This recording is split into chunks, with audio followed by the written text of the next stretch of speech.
그 은퇴 후에 이것만은 절대 하지 마세요. 그게 더 중요할 수도 있어요. 네. 은퇴자들은 제가 이렇게 바라보면 뭐 대기업의 임원이면 그 대기업 내에서는 정말 하늘이잖아요. 네. 근데 그렇죠. 그러니까 제가 이렇게 상담해 보면 갓난아기 같아요. 왜냐하면 이분들은 그 조직 내에서는 왕이지만, 그러니까 동물원 안에서의 이제 사자인 거죠. 평생을 산.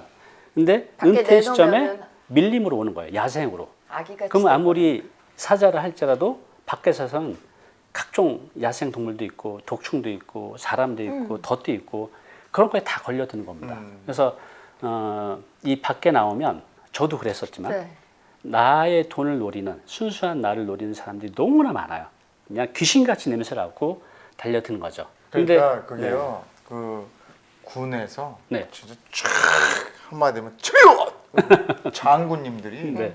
그런 분들이 많아요. 타겟이 나만 아무것도 몰라. 1차 타겟이에요. 그러면. 언론사에 있는 사람들도 뭐 많이 할 것 같죠? 나오면 타겟이 아무것도 몰라요. 그래서 지금 이거 확실히 보셔야 돼요. 절대로 해서는 안 되는 것 1, 2, 3가 네, 있습니다. 이게 꼭 해야 되는 것보다 더 중요할 수가 있습니다. 네. 3번부터 보겠습니다. 네. 3번부터. 자녀에게 조기증여. 이거 하면 안 돼요? 네. 제가 이제 많은 분들을 하면서 조기 증여 때문에 노후를 망치는 분들이 거의 대부분이에요. 물론 내가 돈이 아주 많으면 증여하고 상관없어요. 내가 부부가 평생의 노후 자금이 있으면 문제가 없지만 그런 사람이 이제 몇이나 되겠어요. 제가 아시는 분이 한 15억 정도 아파트에 살고 현금이 한 8억 정도 있었어요. 네. 은퇴 시점에 대기업에 이제 임원으로 은퇴하셔서. 근데 이제 자녀 2명 있었는데 30대예요. 근데 이제 큰 애가 아들인데 이제 사업을 한다고 한 그 정도 나이 되면 이제 겉멋이 들어서 사업을 하려는 사람들이 많아요. 그러면 또 아버지가 아들이 그렇게 한다는데 도와줘야 되잖아요. 그래서 처음엔 한 2억 도와줬는데 조금 더 필요합니다. 필요해. 그래서 결국 한 5억까지 지원을 해준 거예요. 그리고 이제 결혼할 때 전세 보증료라도 대줘야 되니까 3억을 대준 거죠. 그러면 그럼 현금을 다 썼네요. 8억 있는 걸 다 쓴 거예요. 아이고. 그리고 이분이 15억 갖고 있는 거에서는 대출이 5억이 이미 있었는데 4억이 주택, 있었는데 아파트. 따님이 이제 또 결혼하면서 아들만 해줄 수는 없잖아요. 아이고. 그래서 거기서 또 대출을 한 3억인가 받아서 해준 거죠. 이거 어떻게 해? 자, 그러면 어떻게 되는 거죠? 이분은 없는데 대출하고 원금 이자 갚아야죠. 네. 그래서 지금 노동으로 살고 계세요. 아유. 그래서 아파트 경비를 하면서 아주 근근히 살아가고 있습니다. 그래도 15억짜리 아파트에 8억 현금에 이걸로 얼마든지 만들어 갈 수 있는데 노후를 자식들한테 증여를 하면서 자신의 이제 노후는 그냥 끝이 나는 거죠. 근데 자식들 책임져야죠. 네. 근데 이제 우리가 이렇게 생각하잖아요. 자식들이 이렇게 밀어줬으니까 됐어야지 책임져야지라고 하는데 이제 지금 우리 선배님의 저 같은 50대 세대를 뭐라고 하냐면요. 부모를 모시는 마지막 세대. 자식한테 버림받는 첫 세대라고 해요. 이 아이들은 저희하고 좀 다르게 이 한 세대의 차이지만 부모를 안 모신다고 해서 죄의식이 없어요. 뭐 부모 인생 나는 내 거. 그렇지. 부모 나한테 중요한 거 고맙지만 이건 당연히 내 거야. 그 돈을 왜 가져간 거예요? 그래서 주면 안 된다는 거예요. 우리 때하고 좀 달라요. 그래서 그러니까 안 줘도 서운하지 않겠네요. 이제 대신 서운하지. 이제, 서운한 건 또 알아요. 그러니까 이제 서운한 건 어떻게 해결하냐면 자 이제 5억을 주면 네. 이제 아들이나 딸이나 며느리나 사위에 5억을 주면 결혼할 때 보면 뭐 감사합니다. 뭐 자식이든 사위든 며느리든 그럴 거 아니에요. 감사하다고. 근데 그거는 그 약발이 한 달이 못 갑니다. 한 달만 감사하고 그 뒤부터는 더 안 주나 이렇게 쳐다만 봐요. 5억씩 주니까. 그리고 돈 없는 걸 알면 안 와. 네, 안 와요. 그래서 그러면- 붙들고 내놓지 말라고 네. 그랬구나. 그럼 매달 오게 하고 매달 감사하게 하는 방법이 있어요. 조금씩 조금씩. 올 때마다. 네. 그래서 이제 이렇게 하는 거죠. 집은 구해야 되잖아요. 네. 그럼 요즘 신혼부부 대출은 잘 나와요. 네. 그럼 이제 전세자금 대출 받아라. 네. 이자는 아빠가 내줄게. 그럼 뭐 이자가 예를 들어서 뭐 월 150이다. 그거 매달 주는 거예요. 그거 국세청에 걸리는데. 그러니까 이제 네, 매달 이제 줘서 뭐 그걸 이제 증여 계약서나 뭐 그런 어떤 것도 잘 해놔야 잘 돼요. 해놔야죠 물론. 네. 그래서 이제 그렇게 해서 매달 오히려 감사하게 받도록. 맞아. 그렇게 해서 그러면 이 돈을 통해서 관계를 만든 건 강제로 한 거는 하지만 그래도 그래야 한 번 더 손주들 데리고 한 번 더 오고 맞아요. 매번 감사하다 하고 을은 돈 때문이지만 네. 일단 또 모시고 곳간에서 인심 나는 거고. 네 맞아요. 네. 그래서 아무리 부모 자식 간이지만 그런 좀 조율이 필요한 시대인 것 같아요. 자녀에게 조기 증여 이건 하지 말아라. 그리고 저렇게 하게 되면 진짜 자꾸 이렇게 의존하게 되는 네, 거 점점 더 크게 의존도가 높아지는 게 문제인 것 같아요. 자, 두 번째는 네. 비싼 돈 들여 배우는 재테크. 음. 아, 이거 요즘에 아까 경매 이런 거 배우러 다니는 분들도 많고 많던데 맞아요. 임장 같이 가면서 이렇게 내고. 네. 근데 이거 배워두면 쓸모가 있는 거 같아요. 네. 근데 비싼 돈 들여서 배우는 거는 필요 없다는 아니다? 얘기네요. 물론 이제 필요 있는 경우도 있고 필요 없는 경우도 있는데 제가 이제 상담을 하면서 알게 된 거예요. 예를 들어서 이런 거죠. 어느 분이 이제 좀 뭐 방송도 한번 나오고 그래서 카페를 통해서 뭐 재테크 스터디 모임을 만들어요. 막 10명, 20명. 그래서 이분들한테 뭐 강원도 어디 산골짜기에 있는 흔히 말하는 이제 쓸모없는 땅을 공동 투자하게 하는 거예요. 분위기를 잡는 거죠. 네. 나 혼자 할 땐 두려운데 이 같이 할 때는 공동체지. 옆에 사람도 하니까 네. 그리고 뭐 1억 들어가니까 그렇게 해서 한 뭐 10명, 20명씩 묶어서 10억, 20억씩 투자하는데 그런 것들이 제가 보면 쓸모없는 땅들이에요. 그래서 다 그런 건 아니지만 그렇게 약간의 유명세를 이용해서 그렇게 한 분도 있고 심지어는 책을 내서 책을 내면 사람들은 그래도 전문가라고 생각하고 믿죠. 또 신뢰를 하잖아요. 네. 그걸 이용해서 또 사람들을 모아서 그런 하는 경우들이 굉장히 많이 있어요. 그래서 저는 내가 모르면 나의 모든 재산의 통제권을 상대방한테 넘어간다는 거죠. 그래서 공부가 좀 귀찮고 좀 어렵지만 공부를 해야 된다는 거예요. 내 재산은 내가 지켜야 되니까. 그래서 그분들도 상대방한테 네. 넘어가는 거 그거 너무 웃긴다. 그러니까 제가 보면 이건 딱 바로 하자인데 이 하자인지 안 하는지를 몰라요, 우리.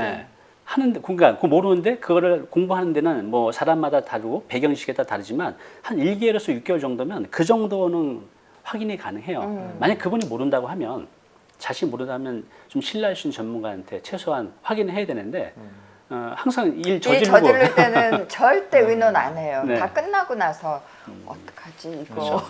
그래서 이제 그런 모임에 가면 좀 사람이 안심이 되나 봐요. 왜냐하면 나 같은 사람들이 쭉 같이 있으니까 이 사람이 하면 나도 따라 하는 거고.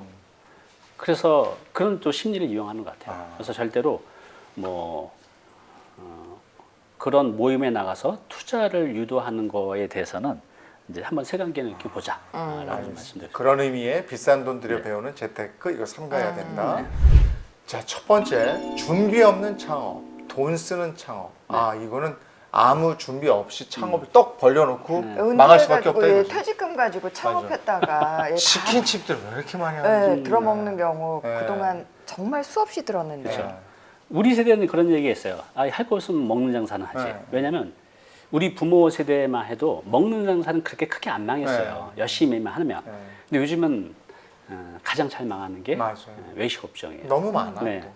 근데 우리가 부동산 투자를 해도 굉장히 많이 공부를 하고 해야 되는데 이 창업은 그보다 100배는 더 복잡한 것 같아요. 경영도 해야 되고 여러 가지 고객한테 팔기 위해서 서비스나 내가 하려는 것들에 전문 지식을 갖추어야 되는데 그냥 대충 하는 거죠. 준비 없이. 그리고 보통 이분들이 또 어디 가죠? 이렇게 뭐 프랜차이즈 예, 가맹점 사업 설명회 가입해가지고, 예. 거기서 들으면 다 대박 날 것 같아요. 네. 맞아요. 그래서 이제 그것도 이제 그겁니다. 너무 이제 준비 없이 그 상대방의 말만 믿고 하는 네. 경우가 있는데 세상이 이렇게 호락호락하지 않거든요. 그래서 우리 은퇴자분들이 여기서 이제 준비 없는 창업, 그러니까 가능하면 돈을 들이는 창업은 안 했으면 좋겠어요. 그냥 원칙을 얼마든지 돈을 들이지. 이거 보통 이제 자영업자들 보면 외식업종 하신 분들 보면 1년 365일 추석하고 설날 쉴까 말까예요. 한 1년에 2번. 그리고 월, 화, 수, 목, 금, 토일 계속 일하시죠. 그다음에 어느 정도 일하죠? 문 열고 문 닫을 때까지. 닫고 나서도 일해요. 다음 날 또 준비를 해야 되니까. 네. 그러면 정말 잠자는 시간을 빼놓고 1년 365일 일을 하는데 저는 그 노력에 네. 한 30%만 아니 10%만 배움에 공부를 하면 공부를 돈 안 들이지 해놓고. 않고 할 수 있는 것들이 너무나 많다는 거죠. 그래서 그 에너지, 그 노력을 돈 안 들이고 내 위험 전혀 없이 평생 업으로 갈 수 있는 그런 거 이제 투자하시라고. 아니 돈을 권유드리겠습니다. 안 들이고 예를 들면 어떤 투자가 가능할까요? 그러면 잘하는 창업의 조건? 네. 뭐 그렇게 할까요? 자, 이제 한번 볼까요? 예를 들어서 돈을 들이지 않고 하는 것들은 우리 이제 중년은 나이가 많은 게 단점이 아니라 저는 장점이라고 봐요. 왜냐하면 굉장히 많은 것들을 보고 들었잖아요. 네. 근데 이제 많은 것들을 보고 들으면서 실패도 내가도 경험하고 또 타인들도 경험하면서 뭔가 새로운 시도를 하는 데 있어서는 스스로 장벽을 쳐요. 이거 내가 할 수 있을까? 이거 하다가 안 되면 어떡하지? 네. 등등. 제가 이렇게 교육을 해보면 20대, 30대들은 이거 이렇게 하면 됩니다. 그러면 그렇죠. 그래서 뭐 이거 이렇게 할게요. 라는데 50대가 넘어가면 의심의 눈으로 저거 쳐다보기 시작. 될까? 저거 또 상대방도 의심한 스스로도 의심해요. 내가 할 수 있을까? 예를 들어서 이제 제가 이번에 이 책이 나왔잖아요. 네. 저는 사실 글을 이렇게 잘 못 썼어요. 그러니까 실용서인 이제 부동산이나 그런 책들은 그래도 그냥 필력이 크게 필요 없이 쓸 수 있는 글인데 요거는 이제 에세이잖아요. 근데 제가 선언을 했어요. 저는 항상 뭔가 시작할 때는 선언합니다. 제가 글을 굉장히 못 쓰지만 매주 글을 하루에 하나씩 쓰겠습니다를 1년 전에 제가 선언했었어요. 그래서 1년 뒤에 어떤 결과가 나오는지 한번 볼게요. 라고 이제 한 거죠. 근데 이제 이 책이 자꾸 쓰니까 글이 좋아지더라고요. 매일 하나씩 썼어요. 굉장히 힘들어요. 글 쓴다는 거. 왜냐하면 내가 쓴 글이 온라인에 올라가서 많은 분들한테 잘 썼는지 못 썼는지 평가도 받고 뭐 그렇게 네, 되는 거잖아요. 그게 두려운 거죠. 그렇지만 아주 몰입해서 썼어요. 왜냐하면 타인들의 시선을 의식 안 할 수가 없으니까. 그래서 결국 이 책이 나왔고 또 영광스럽게도 또 이 채널에 나와서 제가 이렇게 자리도 할 수 있겠고 또 제가 이제 다음 주 7월 달에는 또 네. 세바시라는 프로그램에 또 나가요. 이 책 때문에. 그러면 저는 이제 이 책을 통해서 여러 가지 기회들이 생겨나는 거죠. 바로 이제 이겁니다. 그리고 뭐 여러 가지가 있겠지만 내가 알고 있는 지식들을 블로그로 아니면 저처럼 유튜브로 아니면 이걸 모아서 책으로 내게 되면 이런 것들이 많은 기회들을 갖고 나한테 온다는 거죠. 그러면 이제 어떤 돈이 될까요? 그래서 이렇게 해서 돈을 벌게 되면 책 인쇄비도 있고 강의해서 강의 수입도 있고 또 이런 이제 컬럼 요청들도 오거든요. 그래서 내가 써낸 이런 컨텐츠들이 기회를 물고 나한테 다시 옵니다. 그래서 이런 것들이 이제 바로 결과가 나타나지 않지만 한 1년만 딱 직장 다니면서 1년만 딱 하면 거의 대부분들이 뭐 금액의 차이지 뭐 적게는 몇십만에서 몇백만 원, 몇천만 원까지도 벌어가는 경우가 많이 있어요. 실제로 이렇게 해서 네. 유튜브나 블로그로 성공한 분들이 있습니까? 네. 주변에? 제가 이제 그 3년 전에 오셨던 분인데 이분은 아직도 기억이 나요. 딱 들어오셨는데 몸이 좀 이렇게 나이에 비해서 분명히 50대 중반이라고 상담지에 적혀 있었는데 한 60대 한 초반 정도로 보이더라고요. 이분이 투자를 재테크를 하고 싶대요. 그래서 일단 하려면 이제 돈이 얼마 있는지 알아봐야 되니까 그러면 현금 얼마 정도 있으세요? 여쭤봤더니 현금은 하나도 없대요. 그러면 현금이 있어야 될 텐데. 그랬더니 이분이 지금 전세 살고 있는 집이 있는데 이걸 월세로 돌리고 이걸 가지고 재테크를 하고 싶대요. 그래서 그 전세금이 얼마인데요? 여쭤봤더니 이분이 여기 강서구 있잖아요. 이 옆에 네. 강서구에 반지하 빌라에 있는데 보증금이 3천만 원이에요. 전세 보증금. 그래서 이거 가지고는 물론 할 수 있지만 지금 소득도 있어야 되고 살 집도 있어야 되는데 월세 살면서 이러긴 좀 무리입니다라고 했어요. 그러면서 제가 이분의 이제 사연을 알게 됐는데 이분은 태어나서부터 21살까지의 모든 기억은 아버지의 폭력이에요. 술만 거의 매일 술을 드시고 오셔서 엄마를 또 형제를 폭력을 한 거죠. 그래서 술 마시고 들어오면 그냥 바로 도망한 거죠. 그게 21살까지의 거의 99%의 기억이에요. 그래서 이거를 벗어나기 위해서 결혼이라는 걸 선택을 하게 돼요. 사랑해서 결혼한 게 아니라 아버지한테 벗어나기 위해서. 근데 참 인생도 어떻게 이렇게 꼬이는지 그 남편은 아버지보다 더 알코올 중독이고 더 폭력적이었어요. 그러다 아이가 태어나요. 그것도 이제 2명이나. 뭐 좋아지겠지 하면서 또 뭐 지금이야 여성들이 경제력이 있지만 그 당시만 해도 여자들이 경제력이 없을 때는 그걸 벗어나기가 참 힘들어요. 그렇게 해서 애가 2명 태어나서 그냥 그렇게 거의 매일 맞아가면서 또 살다가 네. 결국 이제 30대 중반에 도망을 나옵니다. 이러다 맞아 죽을 것 같은 거죠. 근데 이제 혼자 도망 나오셨잖아요. 아이가 둘 있는데 내가 빨리 벌어서 이 아이를 데리고 와야겠다 해서 그 30대 중반부터 이것저것 막 식당부터 해서 몸으로 때울 수 있는 일을 다 해요. 그런데 참 인생이 왜 이렇게 계속 안 좋은 일이 생기는지 이분이 그 섬유근육종이라는 불치병을 앓게 돼요. 37살 정도에. 섬유근육종이라고 해요. 굳어가는 거죠. 네. 그래서 이제 근데 이게 굳어도 가지만 그 통증이 어마어마해요. 사람의 통증이 이제 0부터 10이라고 하면 이거는 7과 10을 왔다 갔다 해요. 그래요. 보통 이제 9를 넘어가면 너무 아파서 기절을 합니다. 그래서 이제 이분은 그렇게 해서 병원도 물론 많이 다녔죠. 근데 이게 불치병이라 치료가 안 되는 거예요. 어느 정도냐 하면 이분이 이 일반 진통제로는 이게 치료가 안 돼서 마약성 진통제를 써야 되는데 비싸잖아요. 그걸 벌기 위해서 이제 직장을 다닌 거죠. 근데 아까 그 8에서 10에서 최악의 고통, 극단의 고통이 한 두세 달에 한 번씩 찾아온대요. 그럼 이렇게 직장에서 이렇게 일을 하다가 하면서 그냥 기절을 하는 거예요. 그럼 그걸 고용주가 보면 무서워서 또 이제 회사 잘리고. 그러면서 또 5년, 6년을 하면서 돈은 없고 내 몸은 치료를 해야 빨리 돈 벌어서 애를 데리고 오겠고. 그래서 자연치유 대체 의학이라는 것을 그냥 고성관 다니면서 그냥 또 열심히 배운 거예요. 그래서 다행히 100%는 아니지만 한 예전에는 거의 몸의 상태가 완쾌가 100이라고 하면 한 60, 70%까지 돼서 어느 정도 일상생활은 가능해졌어요. 그 상태에서 오신 거예요. 그래서 제가 그랬어요.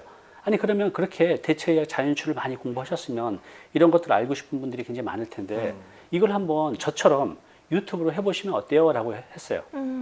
근데 절실히 하잖아요. 근데 이분은 컴퓨터도 모르고 유튜브 주자도 몰랐어요. 그렇지만 도전한 거죠. 그래서 결국은 그분이 진짜 무의 상태에서 도전해서 결과적으로 1년 만에 구독자가 25,000명을 만드셨어요.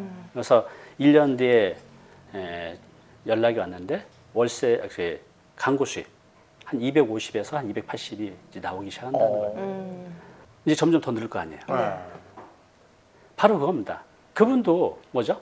그냥 내가 알고 있는 대단한 정보는 아니지만 또 전문가적 정보는 아니지만 내가 경험했던 것들을 유튜브 영상으로 만들어서 올렸더니 이걸 필요한 사람들이 구독이 되고 이래서 또 광고 수입이 만들어지는 거. 그래서 누구든지 가능하다는 거죠. 이분도 해냈으면 저는 누구든지 해냈다고 봅니다. 네. 나의 경험과 내가 잘할 수 있는 네. 것.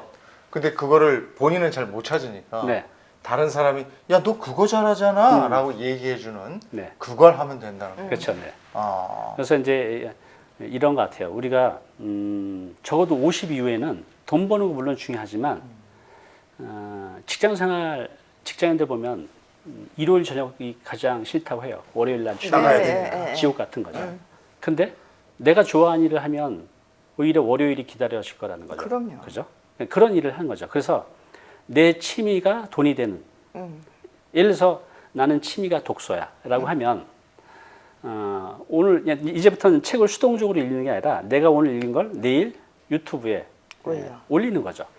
그럼 오늘 읽고 내일 올리고 새로운 거 읽지 말고 내가 기존에 읽었던 걸 다시 읽으면서 이걸 어떻게 내가 책을 소개할까? 그러면서 하나씩 소개하면 뭐 1년이면 한 200개는 소개를 하죠. 200개 정도 소개하면 어떤 일이 생기냐면 물론 이제 그 사람의 능력이나 상황에 따라서 구독자가 얼마인지 단정 지을 수는 없지만 많은 출판사에서 출판을 내려와요. 그 책 소개에. 근데 이제 그거는 그 유튜버의 구독자 수나 뭐 조회수에 따라서 출판사에서 사례를 줘요. 이거는 내가 이거는 광고입니다 하고 표시하고 하시면 돼요. 그렇게들 많이 하고 계시거든요. 그럼 내가 한 30만 원씩 받는다. 저 같은 경우는 많이 한다고 굉장히 많이 받겠죠. 구독자 많으니까 웬만하면 뭐 월급 한 달 이상이 벌 거예요. 그죠? 근데 이제 그런 분들도 2, 30은 뭐 어느 정도 하면 벌 수가 있어요. 그러면은 한 달에 10건만 하면 3일에 한 권씩만 소개하면 2, 300 수입이 되잖아요.